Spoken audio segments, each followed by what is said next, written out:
शिवसेनेचे मुख्य नेते आदरणीय एकनाथ शिंदेसाहेब असतील, राज्याचे मुख्यमंत्री देवेंद्रजी असतील आणि राष्ट्रवादी काँग्रेस पार्टीच्या राष्ट्रीय अध्यक्षा सुनेत्रा वहिनी यांनी 17 जागांचं जागा वाटप केलं। त्याच्यामध्ये कोकणाची ही स्थानिक स्वराज्य संस्थेची जागा ही राष्ट्रवादी काँग्रेस पार्टीला मिळालेली आहे आणि राष्ट्रवादी काँग्रेस पार्टीचेच म्हणजेच महायुतीचे उमेदवार हे अनिकेतजी तटकरे आहेत।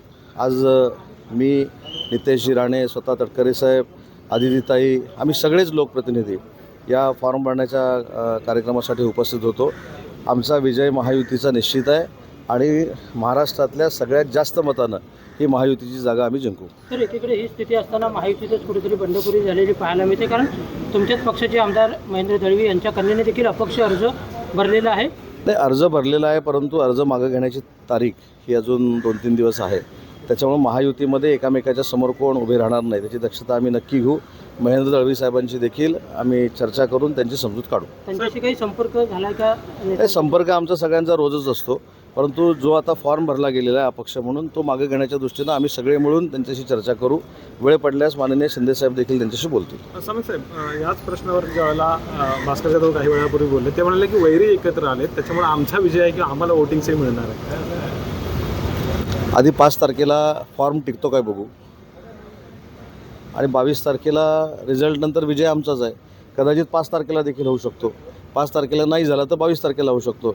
फक्त औपचारिकता शिल्लक आहे विजयाची आणि मला असं वाटतं की कोणी काही किती जरी आखाडे मांडले, अंदाज मांडले तरी अनिकेत तटकरेंचा विजय हा 100% निश्चित आहे आणि फार मोठ्या मताधिक्यानं तो जिंकतील हा आम्हाला सगळ्यांना विश्वास आहे।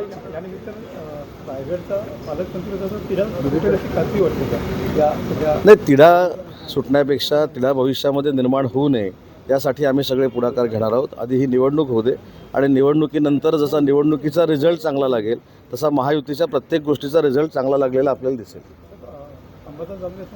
दोन्ही शिवसेना एकत्र यावं अशी अनेकांची इच्छा आहे। मला पण असं वाटतं की दोन्ही शिवसेना एकत्र याव्या।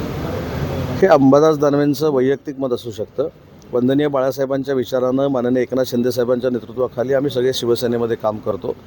शिवसेनेमध्ये काम करत असताना महाराष्ट्राच्या जनतेनं नक्की शिवसेना कोणाची आहे, वंदनीय बाळासाहेबांची होती आणि त्याचं नेतृत्व आज एकनाथ शिंदेसाहेब करत आहेत। हे शिवसेनेला भरभरून मतदान देऊन महाराष्ट्राच्या जनतेनं सिद्ध केलेलं आहे। त्याच्यामुळं दानवे साहेबांच्या त्या चर्चेला काय अर्थ आहे मला माहीत नाही, ते त्यांचं वैयक्तिक मत आहे।